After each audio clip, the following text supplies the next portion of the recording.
মনে আছে, কিন্তু এই ফর্দটা কি জন্য গিন্নি?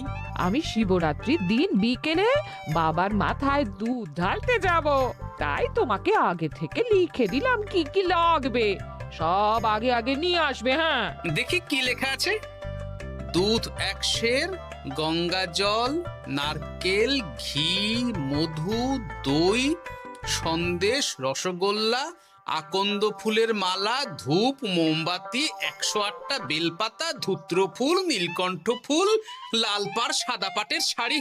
ওরে বাবা, এত কিছু!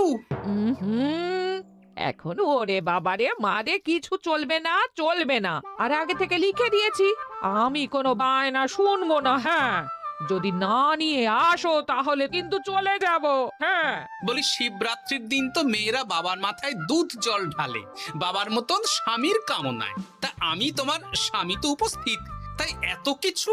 তোমার মঙ্গল কামনায় গো, তুমি আর বাড়তি কথা বলবে না। যা বলেছি সেদিন নিয়ে আসবে। হ্যাঁ, বেশ বেশ, ঠিক আছে বাবা, ঠিক আছে। তাহলে আমি এখনই যাই, সব দোকানে দোকানে বায়না করে আসি। সেদিন তো এইসব জিনিসের চাহিদা তুঙ্গে থাকে। হ্যাঁ, তা যাও, সেটাই বুদ্ধিমানের কাজ হবে। হ্যাঁ,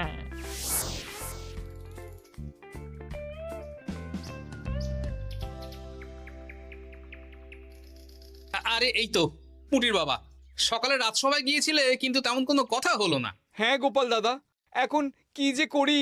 ঠিক আছে ঠিক আছে, আমি দেখছি কি ব্যবস্থা করা যায়, বুঝলে। ঠিক আছে গোপাল দাদা, একটু দেখো, বুঝতেই তো পারছো অভাবের সংসার। হ্যাঁ হ্যাঁ, কোনো চিন্তা করো না।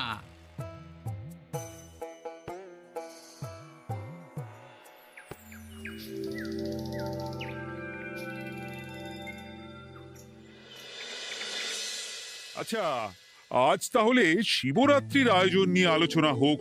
মহারাজ, এসব নিয়ে আপনি চিন্তা করবেন কেন? আরে আমার মতন একজন মন্ত্রী থাকতে আপনার মাথা ঘামানোর কোনো দরকারই নেই। না না মহারাজ, একদম মন্ত্রী মশাইকে দায়িত্ব দেবেন না। উনি প্রত্যেকবার দায়িত্ব নিয়ে সব তালগোল করে দেন, আর সব শেষে বলেন আমার ভুল হয়ে গেছে, আমাকে ছেড়ে দিন। এই গোপাল গোপাল, একদম বাজে কথা বলবে না। আমি এখন ভালো হয়ে গেছি। ভালো না কালো? মহারাজ মহারাজ, আপনি আমাকে দায়িত্ব দিন, আমি সব সামলে দেব। সব কাজ সবাই মিলে করলেই তো ভালো। পুজো পাঠের দায়িত্ব আমার, বাকি আমি জানি না। সে ঠিক আছে, কিন্তু পুজোর জোগাড় অনেক দায়িত্ব, সব হিসেব করে কেনাকাটা করতে হয়। সবচেয়ে বড় ব্যাপার, তার জন্য সৎ হতে হয়। আমি কি অসৎ নাকি? আমি সব দায়িত্ব নেব। না, আমি নেব। আমি নেব। আমি আহ, চুপ চুপ, একদম চুপ। গোপাল